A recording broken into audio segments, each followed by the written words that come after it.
ये हमारी input shaft है। कौन सी शाफ्ट है आपकी? इनपुट। ये प्रेशर हुआ, फिर ये ब्लास्ट कंबशन हुआ, फिर ये एग्जॉस्ट होकर धुआं निकल गया। ये चारों स्ट्रोक ऐसे घूमते रहते हैं आपके। तो सबसे छोटा गियर है फर्स्ट गियर है, ये उससे बड़ा सेकंड, ये उससे बड़ा ये वाला तीसरा, ये तीसरा और ये चौथा। आउटपुट शाफ्ट में ये सबसे बड़ा, उससे छोटा दूसरा, उससे छोटा तीसरा, उससे छोटा चौथा। क्यों रहता है ये ऐसा सिस्टम? ये जो कास्ट आयरन रहता है दो टाइप के रहते हैं, ग्रे कास्ट आयरन और एक व्हाइट कास्ट आयरन। अब कैम शाफ्ट का जो गियर है वो बड़ा ही छोटा है इससे। स्प्रोकेट जो कैम शाफ्ट का स्प्रोकेट है बड़ा है, उसे मान लीजिए कितने जाते हैं? 20 जाते हैं। 1 2 3 4 5 6 7 8 9 10 11 12 13। जी सर। Good morning. आज की डेट है हमारी 22 मार्च। 22 मार्च को जो भी बाइक के हमारे 4 बैच है यहाँ पर, 1 2 3 4 5 है सर। 5 बैच है। नहीं, पांचों बैच को आज ऊपर ले जाके 2 घंटे का हम लोग इनकी थ्योरी क्लास लेने वाला हूँ मैं। इन्होंने अभी तक क्या सीखा है 20 दिन में, क्या सीखा है 10 दिन में, क्या सीखा है 1 महीने में, और इनको जो BS6 BS4 का भूत है KTM से लेकर 100 सीसी तक पूरा उतारने वाला हूँ। चलो क्लास में मजा आएगा, वीडियो पूरा देखना, समझ में आएगा कि पूरा 4 स्ट्रोक इंजन कैसे काम करता है। मिलते हैं आपको ऊपर। चलिए, बाइक में 2 टाइप के पहले इंजन आते थे हमारे। एक आता था 2 स्ट्रोक। कौन सा इंजन था? 2 स्ट्रोक। और एक आता था हमारा 4 स्ट्रोक। 2 स्ट्रोक 4 स्ट्रोक में फर्क क्या है? पिस्टन जो आपका चलता है एक साइकिल मतलब पिस्टन जहां से चलना स्टार्ट हुआ और जहां पर आके रुक गया, एक साइकिल पूरी होने में कितनी बार पिस्टन ऊपर नीचे आए, उसको क्या बोलते हैं हम लोग? स्ट्रोक। अभी चलता है हमारा 4 स्ट्रोक। पहले हम लोग बात करते हैं इंजन के पार्ट्स की। ये हमारा हेड होता है, अभी 4 स्ट्रोक की बात कर रहा हूं बस मैं। ये हेड है इंजन का, जैसे हमारा सिर रहता है। हमारा सिर हमारे पूरे बॉडी को अरेंज करता है, चलाता है। हेड में कितना पेट्रोल जाना है, कितनी एयर जानी है, कितना पानी का जाना है, कितना पेट्रोल का जाना है, कितना हवा का जाना है, कितना स्पार्क करना है, कब स्पार्क करना है, कौन डिसाइड करता है? हेड। जैसे हमारा बॉडी का पार्ट है। हेड में क्या रहता है आपके? एक इंटेक वाल्व और एक एग्जॉस्ट वाल्व। इंटेक वाल्व और एग्जॉस्ट वाल्व में से बड़ा वाल्व कौन सा रहता है? इंटेक वाला। क्यों रहेगा? अभी हम लोग, मैं आपसे बात कर रहा हूं, मैं आपसे बात करते टाइम सांस कहां से ले रहा हूं? नाक से। जब मैं भागूंगा, तेज चलूंगा तो हवा कहां से लूंगा? क्यों? क्योंकि ज्यादा ऑक्सीजन हमें रिक्वायरमेंट चाहिए। हमें इंडिया का कोई भी इंजन हो, पूरे वर्ल्ड का कोई भी इंजन हो, चाहे कार का हो, बाइक का हो, ट्रक का हो, एरोप्लेन का हो, हमेशा इंटेक वाल्व क्या मिलेगा आपको? बड़ा मिलेगा हमेशा, ज्यादा एयर आने के लिए। एग्जॉस्ट वाल्व आपका रहेगा छोटा। इसके बाद इनको मैनेज कौन करता है आपको? Rocker arm. अब उल्टा चलेंगे, ये वाल्व है, वाल्व को ड्राइव दे रहा है रॉकर आर्म, और रॉकर आर्म को ड्राइव कौन देगा? Camshaft. ये आपकी कैम शाफ्ट। 2 टाइप के हमारे हेड आते हैं। अभी आप जो देख रहे हो बाइक जो आ रही है, मोस्टली 99% में क्या अरेंजमेंट है? ये वाला। ये आती है आपकी HOSC। SOHC। HOSC मतलब single overhead camshaft. मतलब इन दोनों वाल्व के ऊपर कितनी कैम शाफ्ट है? सिर्फ एक। और एक कैम शाफ्ट से दोनों आपके जो रॉकर आर्म है वो अप डाउन हो रहे हैं। एक आपका, अगर आप जाओगे KTM में या हाईसी सुपर बाइक्स के इंजन में, उसमें क्या रहता है? 2 आपके रहती है कैम शाफ्ट। एक कैम शाफ्ट यहां पर, एक कैम शाफ्ट यहां पर। इससे फायदा क्यों आप लोग यूज करते हैं? अभी जो भी कार आ रही है उनमें आ रहा है DOSC या फिर सुपर बाइक्स में। DOSC मतलब dual overhead camshaft. अभी जो सुपर बाइक्स के इंजन आ रहे हैं उनमें 2 इंटेक वाल्व भी आते हैं, एक इंटेक वाल्व, 2 इंटेक वाल्व और 2 एग्जॉस्ट वाल्व आ रहे हैं आपके। TVS में कुछ बाइक आती जाइव वगैरह करके, उसमें 3 वाल्व आए थे, 3 वाल्व्स। उसमें क्या था? 2 इंटेक वाल्व और एक आपका एग्जॉस्ट वाल्व। अब मान लीजिए हम लोग के पास अगर 4 वाल्व वाला इंजन है, 2 इंटेक है, 2 एग्जॉस्ट है, तो बेचारी एक कैम शाफ्ट जिसको ड्राइव कर लिए टाइमिंग चेन से, वो 2 रॉकर इधर कमाए, 2 रॉकर इधर लगाएगी, तो आपको हेड में जगह नहीं बचेगी, हेड को चौड़ा करना पड़ेगा बुलेट की तरह। हमने क्या किया? इसको हटा के डायरेक्टली यहां पर एक कैम शाफ्ट यहां लगा दी, एक कैम शाफ्ट आपकी यहां लगा दी। इस कंडीशन में टाइमिंग आपको कितनी बार मिलानी पड़ेगी? 2 बार। कौन से इंजन में मिलाएंगे? केटीएम के इंजन में, जो नीचे रखा हुआ है। उसमें क्या रहेगा, जो रॉकर है, रॉकर का काम क्या रहता है, ये वाल्व और ये रॉकर है। टक टक टक, कुछ गाड़ी 500 किलोमीटर चली, 1000 किलोमीटर चली, 10,000 किलोमीटर चली, 50,000 किलोमीटर, 1 लाख किलोमीटर चली, तो जब ये जो वाल्व है लोहे का, रॉकर आपका लोहे का जब टकराता टक टक टक टक टक टक टक टक, तो इसका मत्था भी घिसता है, ये भी घिसता है, तो कुछ टाइम बाद गाड़ी में टक टक टक टक आवाज आने लग जाती है। नॉर्मल बाइक के इंजन को खोल सकते हो, उसमें कैप लगा रहता है, कैप करके जो आपका जो इसका गैप आता है, उससे आप गेज से इसको सेट कर सकते हो। सुपर मैक्स के इंजन में ऐसा कुछ नहीं आता जुगाड़ सेट करने का, रॉकर है ही नहीं उसमें क्या दिया होगा, डायरेक्टली कैमशाफ्ट दिए, कैमशाफ्ट डायरेक्टली किसको प्रेस कर रही है, आपके वाल्व को ओपन क्लोज कर रही है। और जहां पे रॉकर रहेगा, 5000 किलोमीटर के बाद रॉकर और वाल्व के बीच में जो गैप आ गया, कट कट कट कट के जो गैप आ गया, उस गैप से क्या होगा, ये वाल्व उतना कम खुलने लगेगा। जितनी गाड़ी ज्यादा चलेगी उतना वाल्व कम खुलने लगेगा, गाड़ी पिकअप कम हो जाएगा, गाड़ी में एक्सीलरेटर कम हो जाएगा। उसमें क्या करना पड़ेगा हमको, ये वाल्व और रॉकर को या तो सेट आप कर सकते हैं, लेकिन सेट भी करने का क्या करेंगे, तो जो चीज घिस चुकी है, जो चीज इतनी बड़ी थी 1 इंच की थी, अब उसमें 1 mm कम हो गया, सेट करने के बाद भी वाल्व उसका 1 mm कभी खुलेगा। तो उसका ऑप्शन क्या है कि 10-20 हजार किलोमीटर बाद अब इसको सेट ना करके कस्टमर चाहता है उसको पावर मिले, पिकअप मिले, तो वाल्व उसको नया डाल के दो आप।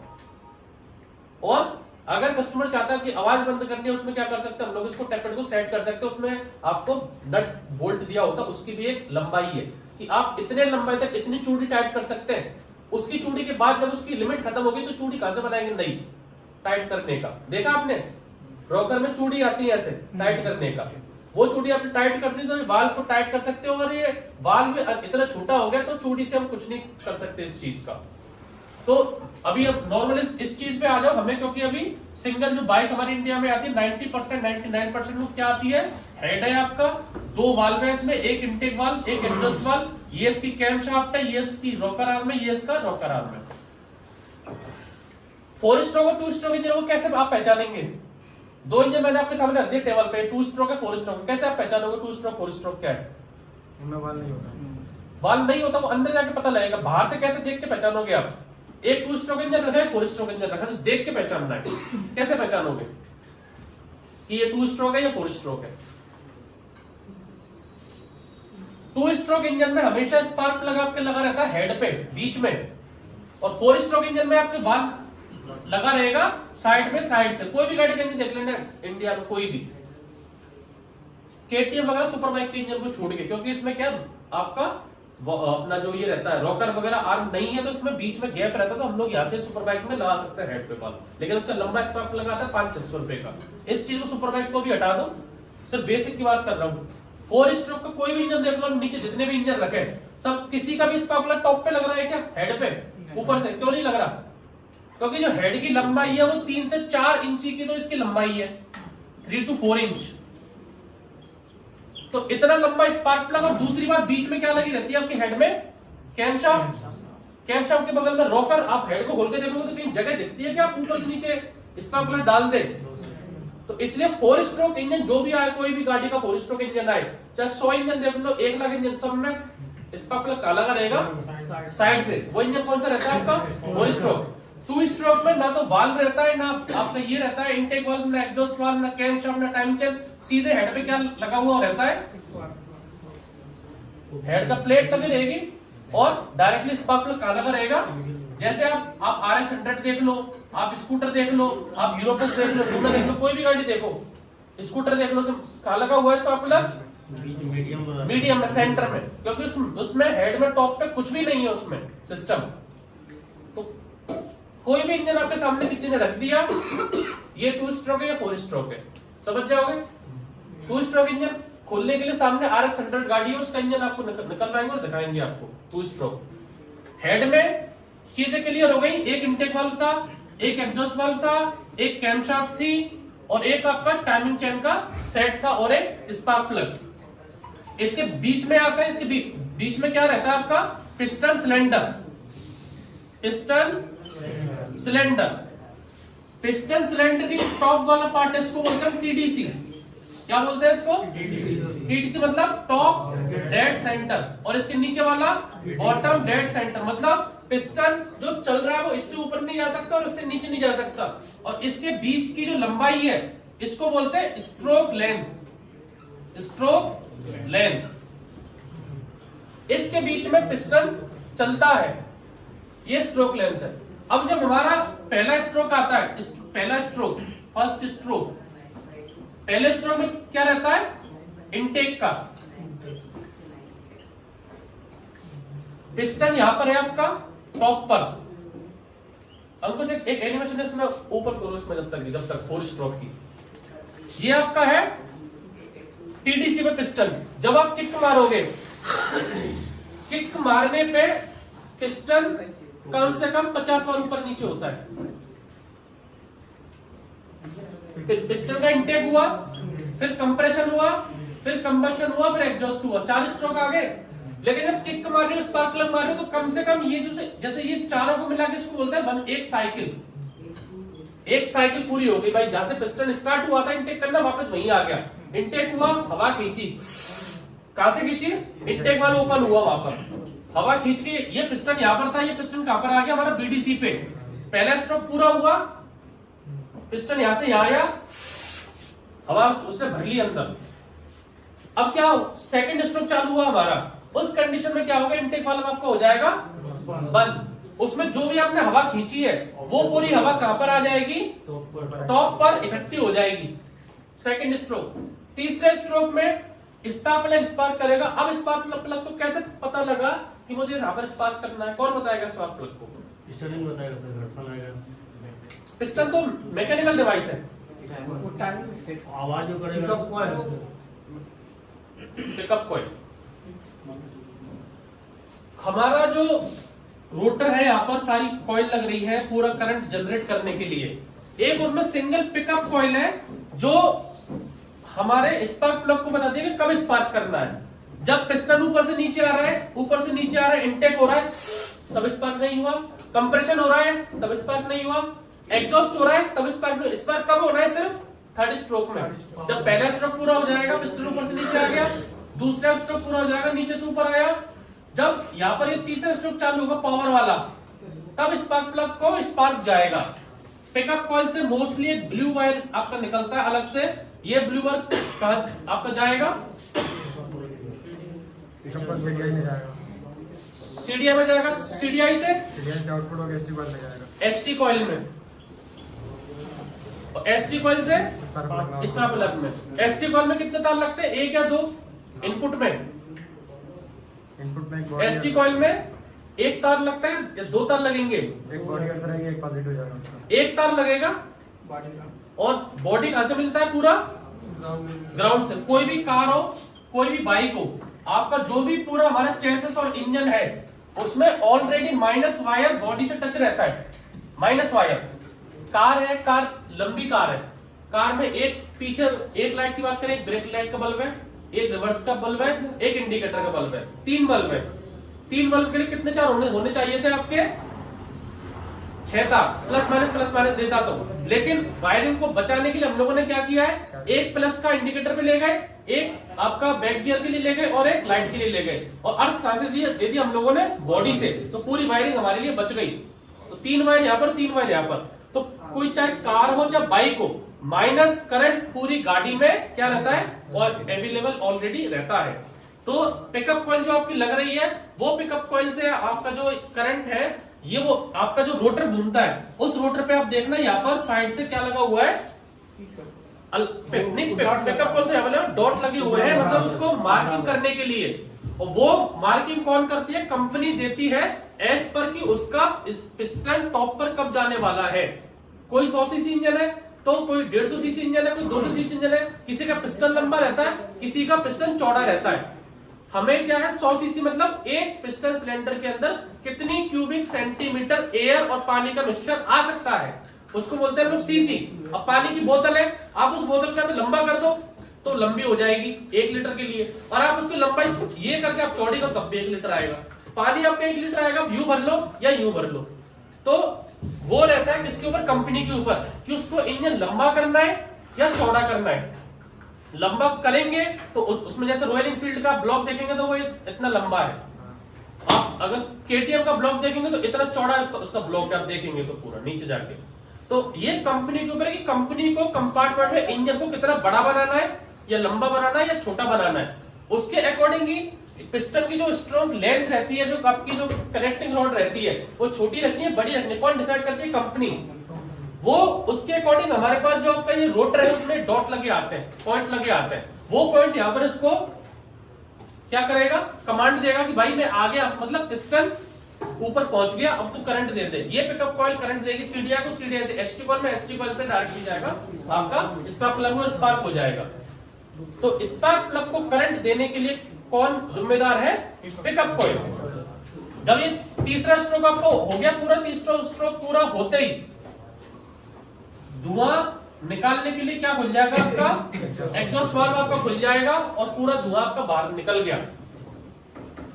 इस कंडीशन में हमारी क्रैंकशाफ्ट कितनी बार घूमी और क्रैंकशाफ्ट कितनी बार घूमी? क्रैंकशाफ्ट घूमेगी आपके 720 डिग्री।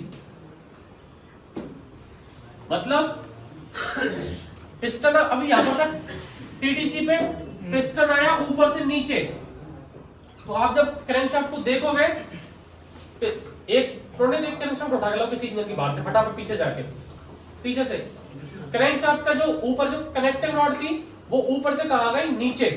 उस कंडीशन में क्रैंकशाफ्ट घूम गई आपकी आधी क्रैंकशाफ्ट कब घूमी है? जब पिस्टन का सिर्फ क्या हुआ है? इंटेक हुआ है, पहला स्ट्रोक। तो पहले स्ट्रोक में क्रैंकशाफ्ट जैसे ये गोल सर्किल रहता है, अगर मैं यहां से चलना स्टार्ट हुआ और यहां से वापस से घूम के मैं इसी पॉइंट पे आ गया, इसको बोलते हैं 360 डिग्री। आपने नेट पे देखा होगा भाई, गाड़ी में 360 डिग्री कैमरा आता, मतलब पूरा मेरे चारों अराउंड 360 व्यू। इसको सर्किल को मैं काट दूंगा तो यहां से लेके यहां तक, ये तो आधा सर्किल है, आधा चांद है, इसको बोलते हैं हम लोग 180 डिग्री। और इसको 4 भागों में बांट दूंगा तो ये जो ये कॉर्नर घुमा इसको बोलते हैं 90 डिग्री। ये जो है ये क्या है आपका? 90 डिग्री। तो मेरी जब पिस्टन जो टीडीसी था, पिस्टन जब यहां से चलना स्टार्ट हुआ, क्रैंकशाफ्ट यहां पे थी और इसने पिस्टन जब ऊपर से नीचे आ गया यहां पर, तो क्रैंकशाफ्ट यहां से घूमकर यहां पर आ गई और आपका क्रैंकशाफ्ट आधी घूम गई 100 डिग्री इनटेक में। वापस जब कंप्रेशन होगा तो पिस्टन सिलेंडर यहां से लेकर वापस यहां पर जाएगा, क्रैंकशाफ्ट वापस घूम जाएगी आपकी और 180 डिग्री आपका 360 डिग्री पूरा हो गया एक सर्किल। कितने स्ट्रोक में? 2 स्ट्रोक में। इनटेक हुआ तब आधी घूमी क्रैंकशाफ्ट, कंप्रेशन हुआ तब आधी घूमी क्रैंकशाफ्ट। फिर जब इसमें पावर स्ट्रोक आएगा तब वापस से कितनी घूमेगी? 180। और फिर जब एग्जॉस्ट होगा फिर कितनी घूमेगी वापस से? 360 डिग्री। मतलब 360 और 360 फिर कितने हो गए टोटल मिला के? 720 डिग्री। अब इस कंडीशन में, अब आपको मैं बताऊंगा क्यों बता रहा हूं डिग्री आपको। इस कंडीशन में कैमशाफ्ट कितनी बार घूमेगी बताओ? गियर आपका प्राइमरी गियर छोटा होता है ना और कैमशाफ्ट का बड़ा होता है ना, इसका रीजन क्या वो समझाना चाहता हूं मैं आपको। मुझे बताओ कि क्यों घूमी? अब कैमशाफ्ट कितनी बार घूमेगी बताओ भाई? कैमशाफ्ट जो है, क्रैंकशाफ्ट तो 2 बार घूम रही है, एक बार घूमी पूरी 2 स्ट्रोक में, फिर दोबारा घूमी दूसरे स्ट्रोक में। कैमशाफ्ट क्यों घूम रही है? ये देखो, ये जैसे मैंने आपको बताया था, ये सर्किल है, ये अभी जो इसका ये दिख रहा आपको, पॉइंट दिख रहा है, ये अभी ऊपर है बिल्कुल, ठीक है। अब जब ये पिस्टन टॉप पे है, अब जब पिस्टन टॉप से कहां आएगा? नीचे।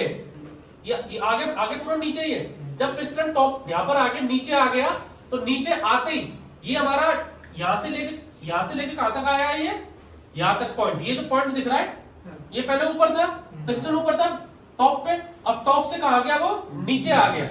तो यहां से लेके यहां तक घूमने कितना डिग्री घुमा है? 180 डिग्री एक स्ट्रोक में। वापस से पिस्टन कहां जाएगा? नीचे से कहां जाएगा? ऊपर पहुंच गया। तो वापस ये यहां से जो पॉइंट था ये कहां गया? वापस ये ऊपर आ गया वापस। तो ये 360 डिग्री घूम गई। मतलब एक सर्किल घूमने में पिस्टन को कितनी बार चला? पिस्टन नीचे आया, इंटेक किया, फिर ऊपर गया, कंप्रेशन किया। 4 स्ट्रोक हमारे पास है। 4 स्ट्रोक में क्रैंकशाफ्ट कितनी बार घूमेगी? 2 बार। कैमशाफ्ट कितनी बार घूमेगी? एक बार साइकिल करेगा तो ये इसको 2 बार घूमेगा। बिल्कुल।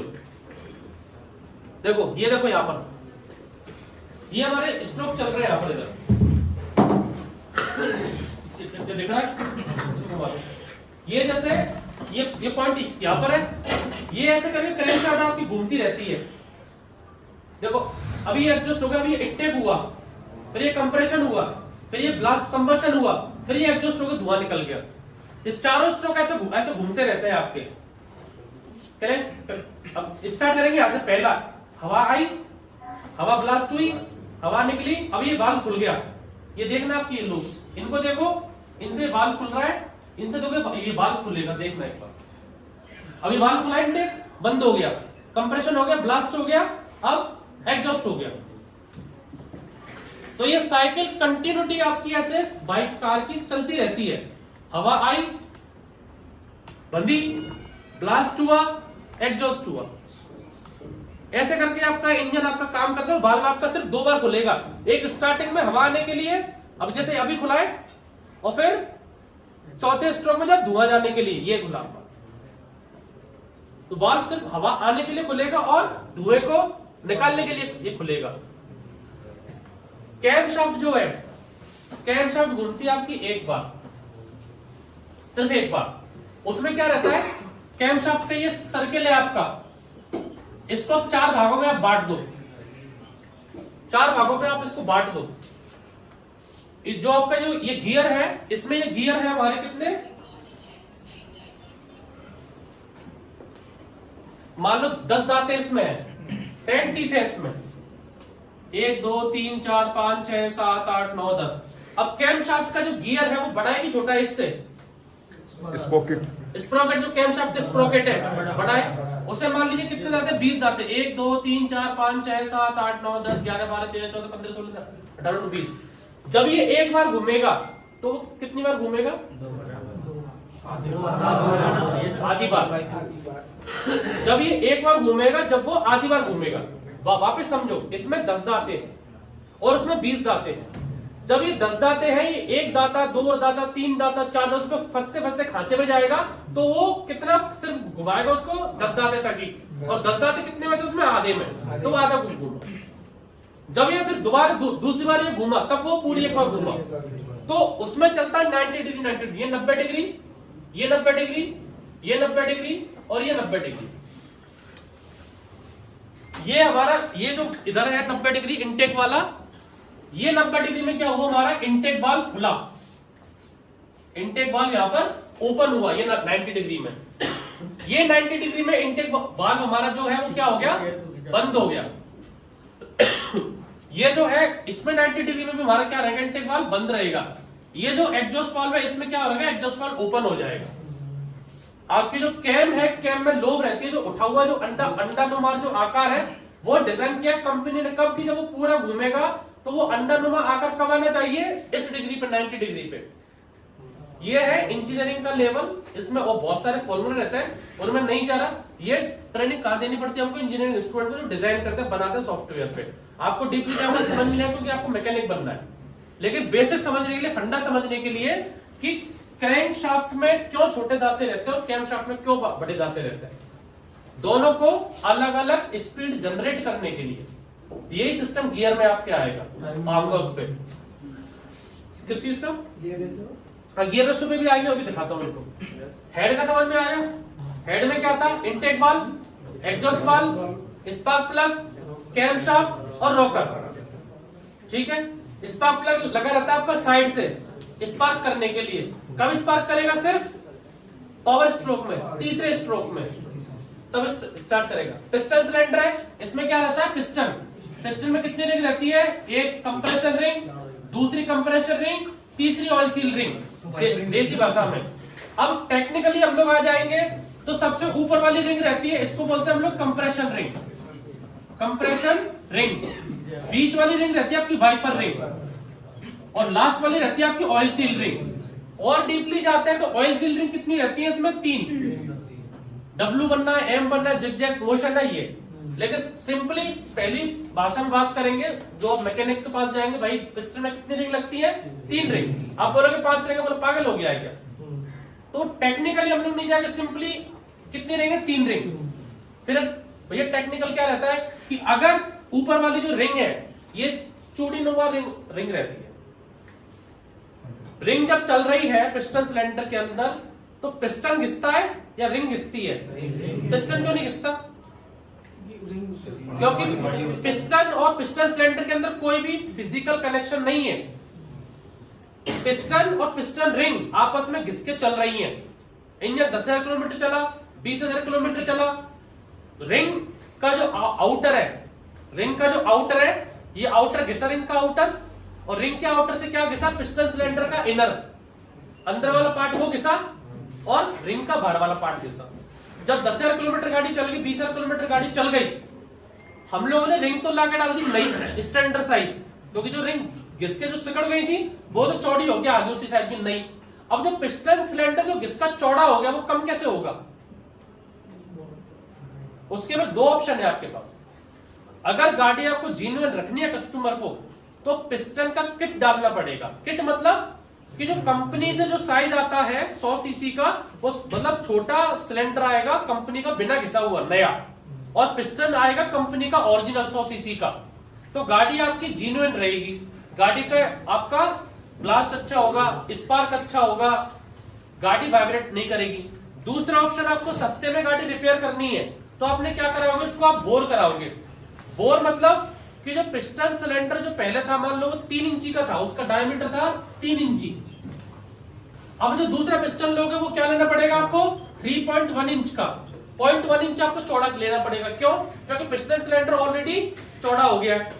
अब उस पिस्टन को उसमें डालने के लिए आपको क्या करवाना पड़ेगा? बोरिंग। 3 चीजें रहती है, कोई ये चीज है यहां पर अगर छेद करना है उसको बोलते हैं हम लोग ड्रिल। इस छेद को चौड़ा करने के लिए क्या बोलते हैं? उसको बोरिंग। और उसको स्मूथ करने के लिए क्या बोलते हैं? उसको हॉर्निंग। तो जब आप खरादिया के पास जाते हो वो क्या करता है? ड्रिल तो कंपनी ने ऑलरेडी करके दिया है, वो क्या करेगा? उसको बोर करेगा, और बोर करके सरफेस को स्मूथ करने के लिए हॉर्निंग करेगा।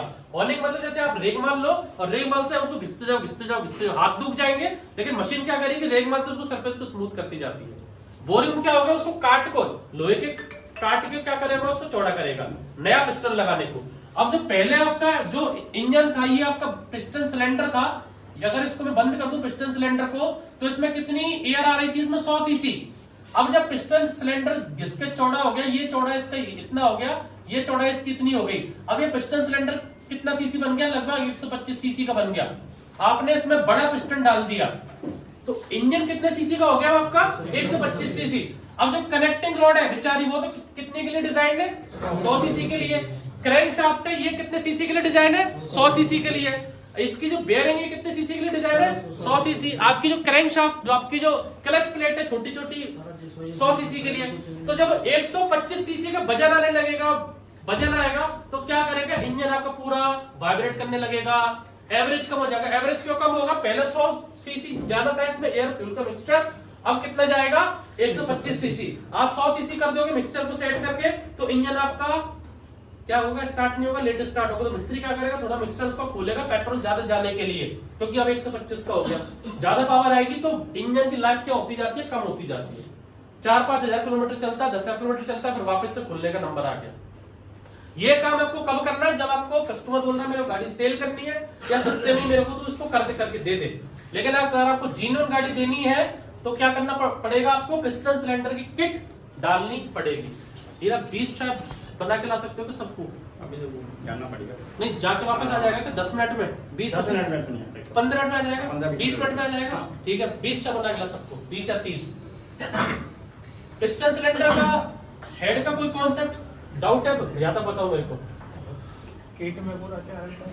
किट में पिस्टन सिलेंडर और piston with ring complete, company fitted 100 CC का। वो आपको सिर्फ गजन पिन निकालनी है पुराने की, इसकी गजन पिन लगानी है और वो चालू। पिस्टन किट ज्यादा महंगा नहीं आता, 1500-1600 का आता है कंप्लीट। और इसमें कितना खर्चा आ जाता है? 400, 500 या 600 रुपए मान लो आप। लेकिन आप 500-700 रुपए, 1000 रुपए मिला के जेन्युइन गाड़ी कर सकते हैं अगर कस्टमर चाहता है तो।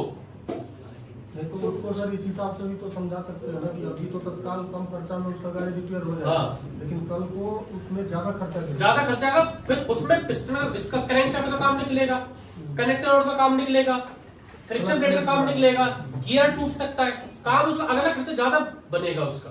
तो आपको ये बताना है उसको। नॉर्मल जो टेक्निकल मिस्त्री नहीं है वो क्या करेंगे? भाई साहब लाओ, बोरिंग पे भेज दिया, करके दे दिया, लेकिन आप अगर उसको बताओगे तो उसको समझ में आएगा कि अगर आपको लंबी चलानी है तो 1000 रुपए के चक्कर में आप बाद में आपको 10,000 रुपए लगाने पड़ेंगे इंजन में, या फिर आप 1000 रुपए अभी खर्च कर दो, गाड़ी आपकी जीनून रहेगी, एवरेज अच्छा रहेगा, लॉन्ग लाइफ आपकी चलेगी। तो ये चीजें आपको बतानी है उसको। सिर्फ बोर करना है, खादे पास जाना, वो एक उसका ऑप्शन नहीं है।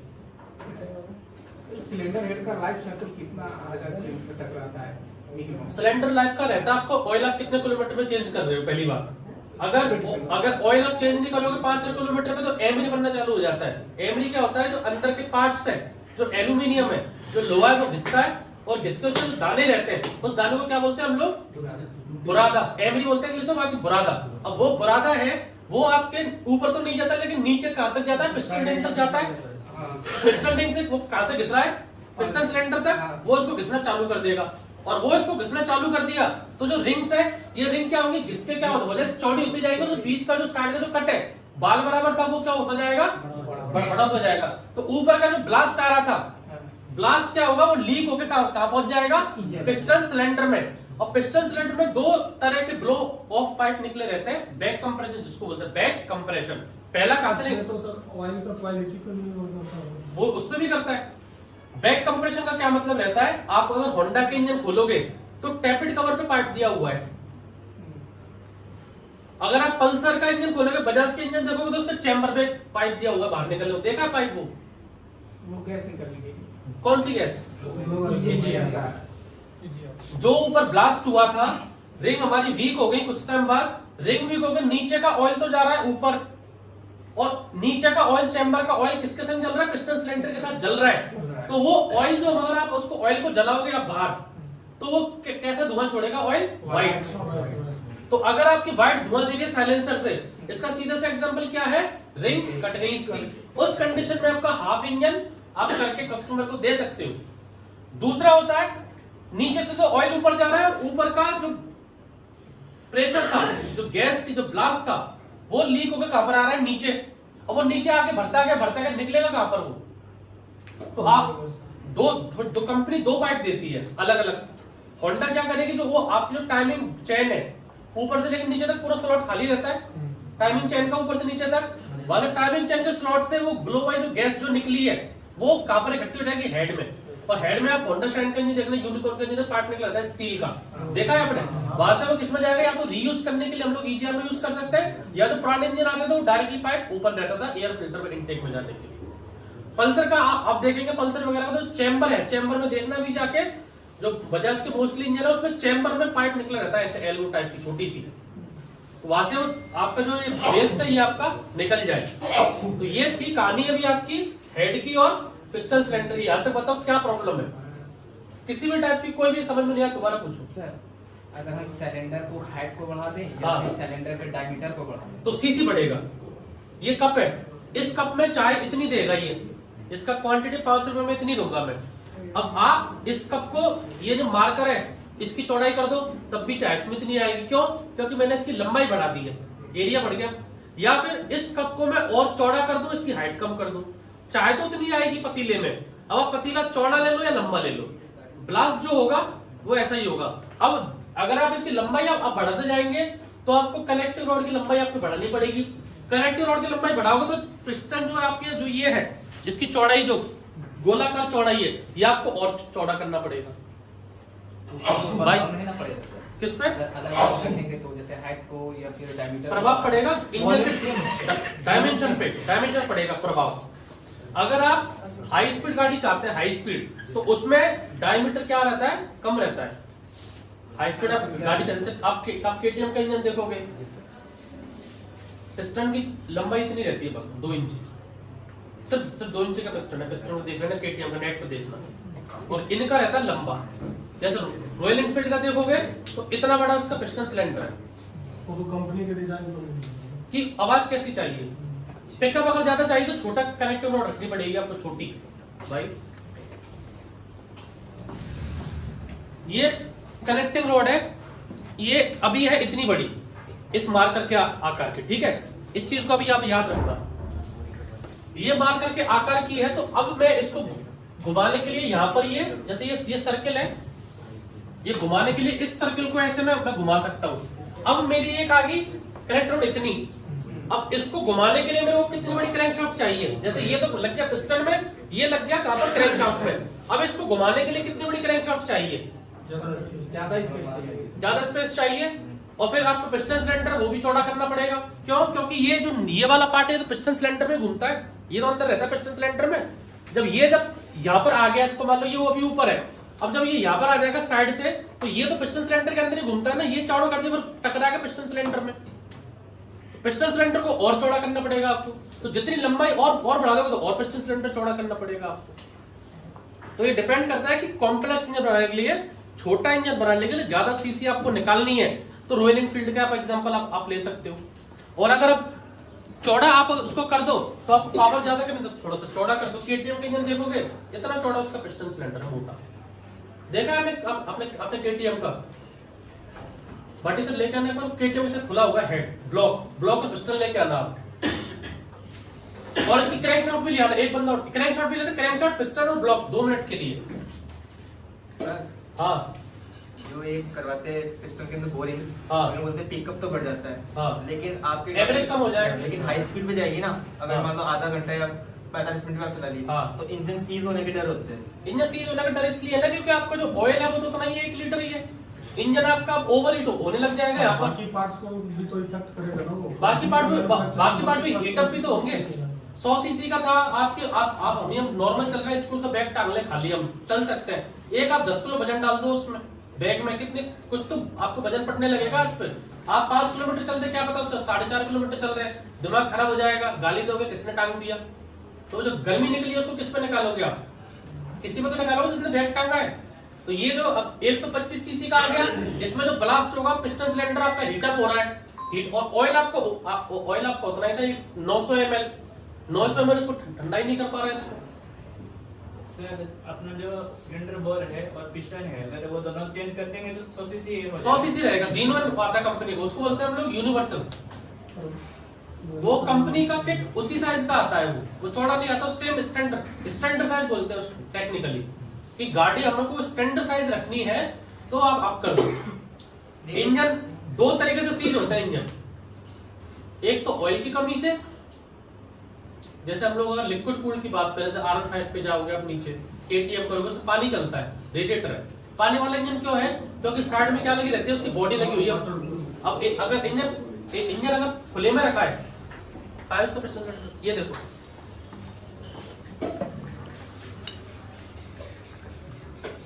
पावर रेंजर, देखो दिमाग हिल जाएगा आपको देख के, आप पकड़ो इसको, आप बोर नहीं करवा सकते हो। आप इस केटीएम के इंजन को आप बोर नहीं करवा सकते हो।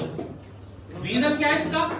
क्योंकि जो इसका ब्लॉक है वो पूरा एल्यूमिनियम का है, और जो आप स्प्लेंडर, पल्सर, केटीएम जो भी आप गाड़ी देखोगे ना स्प्लेंडर वगैरह की, उसमें एल्यूमिनियम का ब्लॉक होने के बाद लोहे की कास्ट आयरन की क्या डाली हुई है उसमें? स्लीव।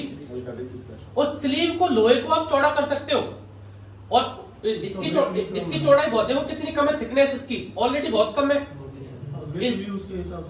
क्योंकि प्योर एल्यूमिनियम है ये। आप एक बार कोई इसका ये तुरंत एक कोई भी गाड़ी का एक बार हेड ब्लॉक लेके आओ, बस याद रखना कौन सी गाड़ी का ला रहे हो, वहीं रखना टेबल पे। होंडा शाइन का लिया, कोई भी गाड़ी का लिया हो, इसको आप बोर नहीं करवा सकते हो इसको आप, क्योंकि इसमें स्लीव नहीं दी हुई है। स्लीव मतलब कि अलग से पिस्टन सिलेंडर में कास्ट आयरन की स्लीव डालते हैं, लाइनर बोलते हैं उसको, लाइनर या स्लीव दोनों की चीज है। पिस्टन लाइनर या स्लीव अलग से ठुकी हुई रहती है, वो आपको अलग से दिख जाएगी, उसको काट के चौड़ा हम लोग कर सकते हैं, खरादिया से खराद करके चौड़ा। इसमें चौड़ाई कुछ नहीं कर सकते आप, ये टोटल एल्यूमिनियम ही है, प्योर एल्यूमिनियम है। अब ये जैसे आपका ब्लॉक है पल्सर का, स्प्लेंडर का, कोई भी XYZ का, तो ये जो बाहर वाला जो पार्ट है ना, ये वाला, ये तो क्या है आपका एल्यूमिनियम, और ये जो स्लीव का रंग अलग दिख रहा है, ये क्या है आपका? लोहे का कास्ट आयरन। कास्ट आयरन आता है, फिर HS हाई स्पीड स्टील आती है, HSS हाई स्पीड स्टील, फिर एलॉय मिक्स रहता है। ये जो एल्यूमिनियम है इसका टेम्परेचर रहता है 600 डिग्री, कि ये 600 डिग्री पे क्या हो जाएगा, ये मेल्ट हो जाएगा एल्यूमिनियम। जैसे पिस्टन है वो प्योर एल्यूमिनियम पे नहीं रहता, वो किसका रहता है? एल्यूमिनियम एलॉय का। एलॉय मतलब उसमें टंगस्टन भी रहता है, जिंक भी रहता है, कॉपर भी रहता है। सबसे ज्यादा टेम्परेचर जिस मटेरियल का उसको बोलते हैं टंगस्टन। 3000 सीसी से भी ज्यादा उसकी डिग्री का टेम्परेचर वो सहन कर सकता है। कास्ट आयरन होता है, 2 टाइप के कास्ट आयरन आते हैं। लुब्रिकेशन 3 टाइप के, एक तो होता है लिक्विड लुब्रिकेशन, मतलब जिसमें क्या चलता है, ऑयल, मोबियल, ब्रेक ऑयल, ये क्या है, लिक्विड लुब्रिकेशन। कोई बंद सिस्टम है, उसमें आप ऑयल डालो, लुब्रिकेशन मिलेगा आपको। दूसरा रहता है आपका सेमी सॉलिड, जैसे ग्रीस आ गया, ग्रीस लिक्विड नहीं है, सेमी सॉलिड है, उससे क्या होगा, हमारा घर्षण कम होगा, उसको आप ओपन जगह पे लगा सकते, जैसे बेयरिंग में लगा दिया, कहीं भी लगा दिया। ऑयल में तो क्या करना पड़ेगा, बंद में रखना पड़ेगा वो, क्योंकि वो इकट्ठा हो जाएगा भाई, ग्रीस है वो इकट्ठी नहीं होगी, उसको कहीं पे आप लगा सकते हो, सेमी सॉलिड। एक आता है सॉलिड लुब्रिकेंट, सॉलिड में क्या होता है आपका, ग्रेफाइट। आपकी पेंसिल है, पेंसिल के अंदर जो छट रहती है ब्लैक वाली, वो किसकी रहती है, ग्रेफाइट की, ग्रेनाइट नहीं, ग्रेफाइट, ग्रेफाइट। उसके बाद क्या रहेगा, ग्रेफाइट जो है, अब आ जाता है अब कास्ट आयरन पे। ये जो कास्ट आयरन रहता है 2 टाइप के रहते हैं, ग्रे कास्ट आयरन और एक white cast iron. Grey cast iron मतलब जो भी आप कोई भी आप देखोगे, आप मशीन वगैरह आप देखोगे, मशीन मतलब कोई लेथ मशीन है, कंपनी फैक्ट्री में लेथ मशीन है, किसी भी तरह की हैवी मशीनरी है, उसका जो फाउंडेशन रहता है वो किसका रहता है, कास्ट आयरन का। कास्ट आयरन, कास्ट आयरन मतलब इसकी क्या प्रॉपर्टी है, ये जो वाइब्रेशन आता है ना, घर घर घर घर, इसको क्या कर लेता है, ये सोख लेता है वाइब्रेशन को, ये इसकी खासियत है कास्ट आयरन की। दूसरा सेल्फ लुब्रिकेशन, सेल्फ लुब्रिकेशन मतलब ये खुद से लुब्रिकेंट करेगा, ये सरफेस, अब बोलो खुद से क्या करेगा, ये बहुत चिकना होता है। हाँ, चिकना होता है, और इसमें इसको घिसना बड़ा ही मुश्किल है। इसको सेल्फ लुब्रिकेशन प्रॉपर्टी है इसकी, कोई भी अगर रिंग घिसेगी तो ये जल्दी ये घिसेगा नहीं आपका। फिर इसको, अब ये अगर घिसेगा नहीं तो हम लोग उसको खराद को कैसे करेंगे, खराद पे टूल कौन सा लगाएंगे उसको घिसने के लिए, वो रहता है HSS, HSS, high speed steel. जो आप लेथ मशीन देखी आपने, उसमें टूल लगता है, वो रहता है हाई स्पीड स्टील का, जो इसको घिसने का काम आता है। अब आप देखो ये जो एल्यूमिनियम का ये ब्लॉक है, इसके अंदर ये कितनी मोटी स्लीव दे रखी है, मतलब आप इसको 1 बार या 2 बार या 3 बार इसको क्या कर सकते हो, घिस के इसको चौड़ा कर सकते हो। ये इसकी है चौड़ाई इसकी, इसको बोर कर सकते हैं। अब आप KTM को हटाओ 390 सीसी का, इसमें कहीं भी स्लीव दी नहीं हुई है, ये प्योर एल्यूमिनियम है, ये बोर हो ही नहीं सकता, ये नया डालना पड़ेगा। तो इसमें क्या कर दिया हम लोगों को, अगर मैं इसकी लंबाई बढ़ाता तो लंबाई बढ़ा के क्रैंक बड़ी करनी पड़ती मेरे को क्रैंक, और आप देखोगे कि ये तो है क्रैंक शाफ्ट आपकी 100 सीसी 125 सीसी इंजन की, और ये है 390 सीसी इंजन की। उल्टी लाइट है, हल्की है और छोटी है, ये 125 सीसी की क्रैंक शाफ्ट और ये 390 सीसी क्रैंक शाफ्ट। खुद देखो, आप पकड़ो एक बार हाथ में लेके, ये देखो दोनों वजन, इसमें तो वजन ज्यादा है ना, क्योंकि मैंने ब्लॉक को क्या कर दिया, चौड़ा कर दिया ब्लॉक को, ना कि लंबा किया। और लंबा जिसका करेंगे वो कौन सा, रॉयल एनफील्ड, उसका ब्लॉक ये जो यहां तक जो निकल रहा है ना, उसका ब्लॉक कहां तक निकल रहा है, इतना 6 इंची निकल रहा है उसका। इसके जैसे ये तो निकल रहा है 2 इंची, उसका कितना निकल रहा है, स्पीड, स्पीड आपकी ज्यादा मिलेगी आपको चौड़ा करने से। क्रैंक शाफ्ट कनेक्टिंग और छोटी रखनी है मेरे को, आप समझ लो, क्रैंक शाफ्ट मेरे को छोटी, जितनी छोटी रखोगे उतना स्पीड ज्यादा मिलेगी। क्यों, क्योंकि कम घूमने पर साइकिल पूरी हो गई। एक तो आया पिस्टन ऊपर से नीचे आया, अगर वो लंबी कनेक्टिंग रॉड है तो उसको ज्यादा चलना पड़ेगा पिस्टन को उसको एक बार घुमाने के लिए, और कनेक्टिंग रॉड छोटी है तो टच करके आई वो छोटी सी कनेक्टिंग रॉड, उसने पूरी घुमा दी क्रैंकशाफ्ट। तो कम पिस्टन के मूवमेंट में क्रैंकशाफ्ट घूम गई आपकी, वो क्या मिलेगी आपकी, स्पीड। कनेक्टिंग रॉड जहां पर छोटी होगी वहां पर क्या मिलेगी आपको, क्रैंकशाफ्ट जहां पर लंबी वहां पर क्या मिलेगा आपको, टॉर्क। जैसे बुलेट ठक ठक ठक ठक ठक ठक ठक ठक ठक, उसका क्रैंकशाफ्ट लंबी है तो उसका पिस्टन सिलेंडर लंबा है, पिस्टन सिलेंडर उसका लंबा है तो उसका क्रैंकशाफ्ट इतनी चौड़ी है। बताओ, देख लोगे नीचे जाके, अभी इतनी चौड़ी है उसकी, इतनी, मेरे हाथ का आकार देख लो आप। क्यों, क्योंकि उसकी कनेक्टर रॉड लंबी थी, जैसे हाथ का एग्जांपल दिया था, यहाँ तो पिस्टन है यहाँ पर, अब ये इसको घुमाने के लिए पूरा बड़ी जगह चाहिए, और आवाज लाने के लिए, टॉर्क लाने के लिए उसको पिस्टन सिलेंडर को लंबा कर दिया। ये सिस्टम समझ में आया कि आपको बोर करना है या फिर आपको कस्टमर को जीनोन करके देना है? अपने तरफ से बताना है, कस्टमर के डिमांड बताना है, क्योंकि वो आपने ताऊ में गारंटी दे दी, जा भाई चला 5 किलोमीटर की मेरी जिम्मेदारी है, वो ले आया सीज करके, फिर भैया मेरे संग बैठ के 50 किलोमीटर घूम ले, आपने नया नया धंधा खोला, वर्कशॉप डाली, सब कुछ आता है आप पे, आपके बगल में मजे लेने वाले आ गए, क्या नया नया काम सीख के आया, देखते हैं क्या नॉलेज है। खराब बाइक लाया आपके पास, भैया सीडी डिलक्स, हाँ सर हो जाएगी, कितने रुपए? 8,000, ले 8,000, हो गई, कर दी, चेक कर लो, हाँ चेक कर ली, बढ़िया, चला ली।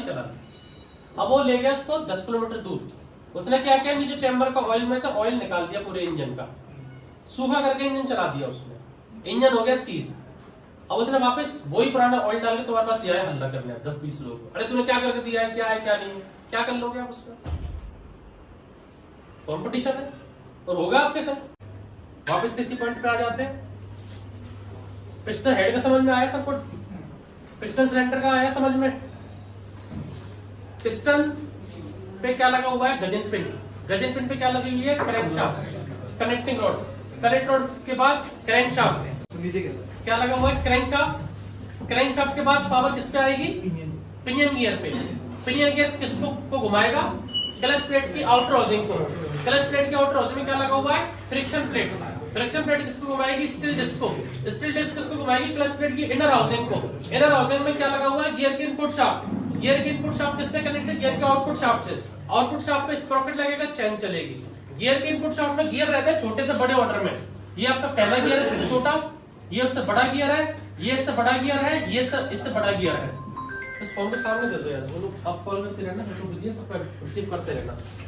और ये जो आउटपुट शाफ्ट है, इसमें पहला गियर सबसे बड़ा रहेगा, छोटा गियर उससे छोटा रहेगा, उससे छोटा तीसरा रहेगा, उससे छोटा चौथा रहेगा। अब ये ऐसा नहीं है कि आपको इसी डायरेक्शन में गियर मिले, ये किस पे डिपेंड है? कंपनी पे। बजाज में गियर आगे डलते हैं, CT100 लोगे आप 4 गियर, 1 2 3 4 आगे डलेंगे। हीरो होंडा स्प्लेंडर में चारों पीछे डलते हैं, 1 2 3 4। 5 गियर में 1 गियर आगे डलता है, 4 गियर ऊपर डलते हैं। किसी में 1 गियर पीछे डल रहा है, 4 गियर आगे डल रहे हैं आपके। तो ये डिपेंड किस पे है? गियर का सिस्टम कंपनी पे कि वो कौन सा स्टाइल में गियर देना चाह रही है। लेकिन पहला गियर हमेशा इनटेक क्या रहेगा? छोटा। उससे बड़ा कौन सा रहेगा? दूसरा। उससे बड़ा कौन सा रहेगा? तीसरा। उससे बड़ा कौन सा रहेगा? चौथा। और आउटपुट पे सबसे बड़ा पहला, उससे छोटा दूसरा, उससे छोटा दूसरा, उससे छोटा चौथा, उसमें छोटा से बड़ा, इसमें बड़ा से बड़े से छोटा। अब कैसे काम करता है? इनका डाउट था छोटा सा, इनके गियर लेके बैठे भाई साहब, बताते हैं आपको। ये हमारी इनपुट शाफ्ट है। कौन सी शाफ्ट है आपकी? इनपुट। ये जो सबसे छोटा गियर है, फर्स्ट गियर है, ये उससे बड़ा सेकंड, ये उससे बड़ा ये वाला तीसरा, ये तीसरा, और ये चौथा। आउटपुट शाफ्ट में ये सबसे बड़ा, उससे छोटा दूसरा, उससे छोटा तीसरा, उससे छोटा चौथा। क्यों रहता है ये ऐसा सिस्टम? ये जो गियर के इनपुट शाफ्ट है, गियर के इनपुट शाफ्ट को ड्राइव कौन देगा? Clutch plate. क्लच प्लेट क्या है? क्लच प्लेट एक डिवाइस है जो कि इंजन और पहिए के कनेक्शन को इंगेज करती है और डिसएंगेज करती है, उसको बोलते हैं क्लच प्लेट। इंजन और गियर को मिलाना और छोड़ना किसका काम है? क्लच प्लेट का। क्लच प्लेट से पावर अब हमारी आई इसमें गियर के इनपुट शाफ्ट में। अब जो गियर इसमें फिक्स रहता है वो गियर इसमें फ्री रहेगा। मतलब इसमें जो पहला गियर है, आप जब शाफ्ट देखोगे नीचे तो इनपुट शाफ्ट में पहला गियर क्या है? क्रैंक शाफ्ट से फिक्स है, तो वो क्या रहेगा? आउटपुट में फ्री रहेगा। जो गियर इसमें फ्री है, जैसे ये इसमें फ्री है, सेकंड नंबर मान लो आप इसको, उसका बगल वाला, वो क्या रहेगा? इसमें फिक्स रहेगा, लॉक रहेगा। कहने का मतलब है कि अगर आप ये चारों गियर को आप इस तरह लगाएंगे आप, तो जो गियर इसमें फ्री है वो जो फिक्स है वो फ्री रहेगा, जो फिक्स है वो फ्री रहेगा, जो फिक्स है फ्री रहेगा, जो फिक्स है फ्री रहेगा। मतलब न्यूट्रल कंडीशन में अगर इनपुट शाफ्ट घूम रही है कंटिन्यूअसली, तो पहला गियर घूम रहा है, लेकिन पहला गियर किसको घुमा रहा है? इसके पहले गियर को, लेकिन शाफ्ट घूम नहीं रही। दूसरा गियर फिक्स है, वो इसको घुमा रहा है, लेकिन ये फ्री है, शाफ्ट नहीं घूम रही। तो न्यूट्रल कंडीशन में आपकी शाफ्ट आपकी घूम ही नहीं पाएगी। ये समझ में आया तक या नहीं आया? आया कि नहीं आया सिस्टम समझ में? जो इसमें फिक्स है वो फ्री रहेगा, जो यहाँ फ्री है वो यहाँ फिक्स रहेगा। तो अगर इनपुट शाफ्ट मेरी पूरी घूम रही है लेकिन आउटपुट शाफ्ट मेरी नहीं घूमेगी क्योंकि गियर उसको घुमा ही नहीं पा रहे। अब क्या करेंगे, ये जो पहला गियर है, ये पहला गियर घूम रहा है, ये इसमें पहला गियर कंटिन्यूअसली घूमता रह रहा है, ये घूम रहा है घूम रहा है घूम रहा है। अब आप डालोगे फर्स्ट गियर, इसके लिए क्या रहती है आपके पास, योक रहती है। ये क्या करेगी, गियर को या तो एक को आगे करेगी या फिर एक गियर को पीछे करेगी। तीसरे गियर का कोई काम नहीं है इसका, या तो आगे जाएगी या पीछे जाएगी। तो ये योक लगी, या तो इसको आगे करेगी या फिर इसको पीछे करेगी। अब इसमें साइड से, इसमें ये लॉक बने हुए साइड वाले, ये साइड से ये लॉक बने हुए। अगर आप बोलोगे सर ये लॉक इसमें हो गया तो फिर तो इस जो गियर का रेशियो इसका हमारे पास पावर आनी चाहिए थी, लेकिन पावर ट्रांसमिट गियर के टीथ के अनुसार होगी। इसमें 10 टीथ थे, ये इनपुट शाफ्ट है, इसमें मान लो कितने दांत है, इसमें पहले गियर में 10 दांत है, इसमें पहले गियर में, तो इसमें आउटपुट मान लो 40 दांत है। तो जब वो इनपुट शाफ्ट एक बार घूमेगी तो आउटपुट शाफ्ट कितनी बार घूमेगी, ये 1/4 बार। मान लीजिए कि इनपुट शाफ्ट एक बार घूमी, एक बार घूमने पे कितनी पावर थी, 10 kg, 10 किलो। ये जो इनपुट शाफ्ट एक बार घूमी, इसके एक बार घूमने पे कितनी पावर थी इसमें, 10 किलो। जब ये इनपुट शाफ्ट एक बार घूमी तब ये कितनी बार घूमी, 1/4 बार, इसने 10 किलो ले ली। फिर ये दूसरी बार घूमी, फिर इसने 10 किलो पावर ले ली, 20 किलो आ गई इसको आधी बार में। फिर ये तीसरी बार घूमी, तब ये 1/3 बार घूमी, इसने 30 किलो पावर ले ली। जब ये 4 बार घूमी तब इसने 10 किलो और ले ली। तो अब ये जो एक बार घूमी है, इसके एक बार घूमने पे कितना टॉर्क है इसमें, 40 किलो, और इसकी स्पीड 4 गुना कम हो गई। तो जहां पर टॉर्क रहता है वहां पर स्पीड नहीं होती। जैसे ट्रैक्टर का एग्जांपल, ट्रैक्टर के आप पीछे ट्रॉली बांध दो, 40 टन 10 टन 15 टन वो खींच लेगा, लेकिन ट्रैक्टर में स्पीड नहीं है, 20 25 30 से ज्यादा वो नहीं जा सकता है ट्रैक्टर। कार है, कार में स्पीड है 120-100 पे चले जाएगा, लेकिन उस पर ट्रॉली बांध दो टॉर्क के लिए, वो नहीं खींच सकता। तो जहां पर पावर रहती है वहां पर स्पीड नहीं होती, और जहां पर स्पीड रहती है वहां पर पावर नहीं होती। तो पहले गियर जो रहता है, हमारा बाइक का इंजन जो है 100 सीसी का, वो इतना कैपेसिटी नहीं है कि जो 150 किलो की मोटरसाइकिल है और 2 लोग बैठ के 50-50 किलो के 100 किलो के भार को खींच सके। नहीं समझे? आप गाड़ी को चौथे गियर में डाल दो, स्प्लेंडर को, पल्सर को, अपाचे को चौथे गियर में डालने का मतलब है इनपुट और आउटपुट इक्वल हो गई आपकी। क्लच छोड़ो, गाड़ी आगे बढ़ेगी क्या? क्यों? क्योंकि इंजन तो वही था 100 सीसी, गियर भी वही है, फिर पहिए को क्यों नहीं घुमा पा रही? रेशियो सेम हो जा रहा है। तो वही कह रहा हूं मैं, इंजन जो है 100 सीसी को डायरेक्टली कनेक्ट किससे कर दिया आपने, टायर से कर दिया। गियर को हटा दो कि जो आपका क्रैंक शाफ्ट थी आपने डायरेक्टली किससे कनेक्ट कर दिया, इसको पहिए से। अब वो क्रैंक शाफ्ट, उसका इंजन जो है वो इतना पावरफुल नहीं है कि उस चक्के को घुमा दे, इसलिए अब क्या डालते, पहला गियर, कि भाई हमें 4 गुना ताकत बढ़ के मिले। 5 स्पीड है तो 5 गुना पावर बढ़ के मिले, 6 स्पीड है तो 6 गुना बढ़ के पावर मिले। जो जितनी बड़ी बड़ी गाड़ियां से XUV 700 है, फॉर्च्यूनर है, 6 गियर आते हैं उसमें। क्यों आता है? कि बॉडी हैवी है, भार ज्यादा है, 5 गुना 6 गुना ज्यादा ताकत चाहिए, इसलिए गियर हमने बढ़ा दिए। कार देखोगे 5 गियर आता है, 4 फॉरवर्ड 1 रिवर्स, वो 4 गियर से काम हो जाता है। स्कूटी में तो गियर रहता नहीं है। स्कूटी पे भी आऊंगा अभी, उसमें स्कूटी का भी समझाऊंगा आपको, पहले इसको समझ लेते हैं। इनटेक पहला गियर 10 दांते, एग्जॉस्ट में 40 दांते। इनपुट शाफ्ट एक बार घूमेगी तो आउटपुट शाफ्ट कितनी बार घूमेगी, 1/4 बार। जब ये 4 बार घूमेगी तो आउटपुट आपकी 1 बार घूमेगी। जब आपको 4 गुना ताकत मिल गई गाड़ी को आगे बढ़ाने के लिए, तो क्या करेगा आपका गियर, आप सेकंड गियर आप डाल दोगे। सेकंड गियर में क्या करेंगे, दांते इसमें 10 थे, 10 की जगह 20 दांते आ जाएंगे, इसमें 40 थे, इसमें 30 दांते आ जाएंगे, तो पावर कम हो जाएगा, टॉर्क बढ़ जाएगा आपका। चौथे गियर में इनपुट और आउटपुट लगभग इक्वल हो जाता है। जिस स्पीड से क्रैंकशाफ्ट घूम रही है उसी स्पीड से आपका आउटपुट शाफ्ट पहिया घूम रहा है आपका। काम कैसे करता है ये गियर अभी फ्री है, ये जो है योग, ये क्या हुई आगे फंसी इसमें, और ये गियर आपका फिक्स हो गया। इसको ड्राइव कौन देगा, योग को? मतलब योग फोर्क बहुत सारे नाम रहते हैं टेक्निकल, इसलिए अलग अलग नाम रहते हैं। ट्रेनर फोर्क भी बोलते हैं, योग भी बोलते हैं, बहुत सारी चीज बोलते हैं। अब देसी भाषा में जाओगे तो उंगली बोलेंगे, बाहर खड़ी वाले कुछ ही बोल सकते हैं, आपको काम समझना है। तो ये जैसे ये है, इसमें गैलरी बनी हुई है। अब ये गैलरी जो है इसको हम समझ नहीं सकते, क्योंकि डिजाइन कंपनी ने किया है किस पैटर्न पे, कि गियर हमको आगे डालना है 1 2 3 4, या गियर पीछे रखना है बाइक के हमें पीछे 1 2 3 4, या एक गियर आगे रखना है 4 गियर पीछे रखने हैं। तो ये डिजाइन कौन करती है? कंपनी डिजाइन करती है। ये इसकी पिन है, ये इसको फंसती है। ये जो योग कैम है, जब इसको घुमाते हैं हम लोग, इसको ड्राइव कौन देता है? आपका पैडल। जब गियर शिफ्टर है वो किसको घुमाएगा? खट खट खट खट। अब इसको घुमाएगा, अभी गैलरी बनी हुई है। अब ये गैलरी आप देखो, अगर ये अब इसका ये पॉइंट है, ये पॉइंट इसमें फंसा हुआ है।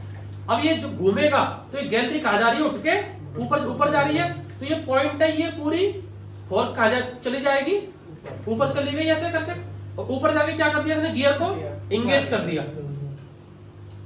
फिर वापस से जब आप दूसरे गियर आप डालोगे तो ये क्या हो जाएगी? फोर्क अपनी जैसे ऊपर जा रहा है नीचे जा रहा है, तो दोनों फोर्क का रेशियो कंपनी डिजाइन कर रहा है कि एक फोर्क काम करेगी, एक फोर्क न्यूट्रल हो जाएगी। तो ये इसमें समझने की क्या चीज है कि ये गाड़ी में से आपने कैसे निकाला है, इसमें कौन सी तरह वार्सल लग रहा था। हर गाड़ी का यहाँ 10 इंजन सीख सकते हो, मार्केट में 100 गाड़ियां हैं। आप यहाँ से ट्रेनिंग करने जाओगे ऐसे तो नहीं 6 महीने बाद आप वापस ट्रेनिंग करोगे, पहले वापस ट्रेनिंग करोगे। काम जितना सीखते हो उतना एक्सपीरियंस होता जाएगा। जो इंजन खोलोगे उसमें क्या पता 3 फोर्क निकले, किसी में 2 निकले, कोई 7 स्पीड गाड़ी आ जाएगी उसमें 4 फोर्क आ जाएंगी। तो आपको खोलते टाइम उसका फोटो लेना है कि उसमें क्या फिटिंग है। सिस्टम आपका हर गियर सिस्टम यही आएगा आपको, चाहे बुलेट ले लेना, चाहे केटीएम ले लो, चाहे हायाबुसा ले लो, चाहे निंजा ले लो, चाहे स्प्लेंडर ले लो। गियर शाफ्ट का सिस्टम यही है, इनपुट और आउटपुट का। इंगेज और डिसएंगेज गियर जो आपस में जो भिड़ेंगे उसमें साइड में क्या दे रखे हैं? खांचे दांते दे रखे हैं फंसने के लिए। उनको ड्राइव कौन देगा? फोर्क देगी आगे पीछे करने के लिए। फोर्क को आगे पीछे कौन करेगा? जो गैलरी बन रही है आगे पीछे करेगी। इसको ड्राइव कौन देगा? आपका गियर। अब बताओ गियर में क्या दिक्कत है? किसी का भी डाउट हो, कोई 20 महीने से 20 दिन से है या 10 दिन से कर रहे हो, कोई भी डाउट आपको आ रहा है सर? बताओ। जो केटीएम जो आता है, हाँ, इससे क्विक शिफ्टर और ऑटो ब्लिपर आता है जो बिना क्लच का गियर दबा सकते हैं। देखो बिना जो आपका क्लच है, जैसे आप हमारा क्लच का क्या काम है कि जो इनपुट और आउटपुट, जो फ्रिक्शन प्लेट और स्टील डिस्क है ना, उन पे कोई भी वजन नहीं पड़ना चाहिए, वो अलग हटके गियर शिफ्ट कर सकते हैं। आप अगर गाड़ी आप देखेंगे तो गाड़ी में, कार में बिना क्लच दबाए भी आप गियर को शिफ्ट कर सकते हैं। हमको एक्सपीरियंस हो रहा है कि गाड़ी की स्पीड 20 आ गई, 30 आ गई, आप एक्सीलरेटर से पैडल हटाओ और बिना क्लच दबाए गियर को आप डालिए, वो डल जाता है। क्लच का काम तब है कि जब इंजन अलग स्पीड से घूम रहा है अपनी मस्ती